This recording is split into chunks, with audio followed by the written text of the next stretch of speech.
Hi everyone, this is Chris. I was just hoping to assist anyone else who had a similar problem to my garage issue with a quick and easy repair. I did find on YouTube someone else who had a nice video about a buckling or popping garage door with panels that one of the panels or two panels may have been bowing in. In my case, I have broken some panels. I got some tears or rips. You can see there's a rip in the top panel above this one, and then this one's got a rip all the way through the top part of the panel, probably because it hit something before and you know, bent enough that it broke.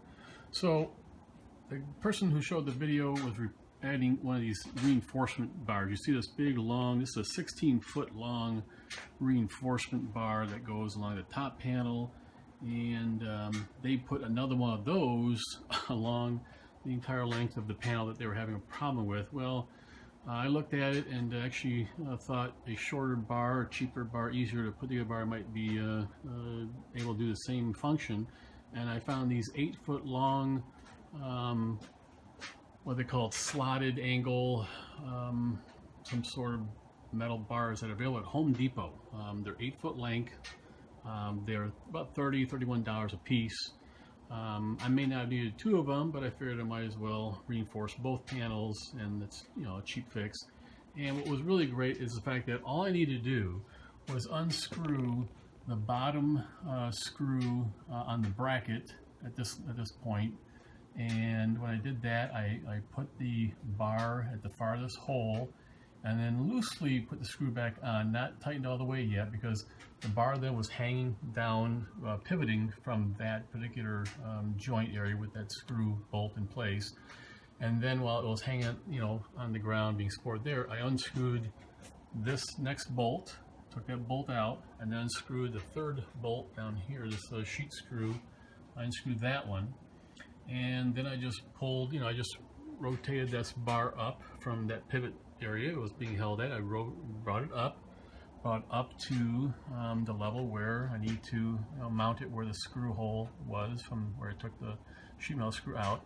I ended up finding a pretty nice middle hole that the second bolt or sheet screw could go into, and again tighten it, just hand tighten a little bit, not all the way yet. And then this last one, that was where the fit was tight and not, you know, the last hole didn't line up as evenly, but it did line up enough, and with the give I had to kind of, you know, swing this little bar a little as far to right as possible, I was able to put that screw, that sheet metal screw, back in with a little force at an angle, using a socket wrench that was enough to screw it back in. And once I screwed that one in tight, I then tightened up the middle hole and the right side hole, and it was perfect. And they're all holding really nice and tight. And then what I did is decide to then reinforce the top panel, and you can see I did it kind of the opposite direction, and it actually worked out really well because I did the same kind of thing. I unscrewed this bolt first here and then put it back on and just kind of let it hang down a little bit. It was hanging, I think, on the next to the hinge here, or maybe a little lower. It didn't hang all the way to the ground. And then what I did is unscrewed that sheet metal screw, which is the support post for the actual lifting arm, and I just slipped. Then I just, you know, I actually took that screw off and the far end screw. I took them both off, and then I pulled this bar up. It was being pivoted by the sheet screw being held at that end, and I just rotated it up and I slipped it right underneath that bar. And then put the sheet metal screw back in and loosely tighten that one up, just loosely. And then went to the end, and again at an angle, had to kind of, you know, put a little force to get that threading going. But then it went in very nice and easily and snug. And once that was tightened up, I just tightened this one back up, tighten this one back up, and man, it works like a charm. And again, these bars are only about $30 or $31 a piece at Home Depot. And it worked excellent. I mean, definitely the garage door is no longer bowing or popping. I'm going to back up and close the garage door, and you'll see it in action.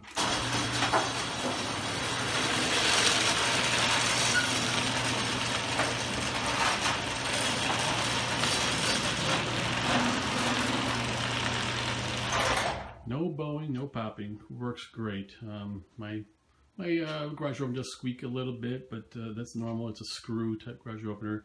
And oh, the funny, if anyone's looking at the funny pink half done insulation, yes, I years ago half started to put insulation myself in the door and did a lousy job. I never finished, and now it's just a funny curiosity. So hopefully this is helpful to people.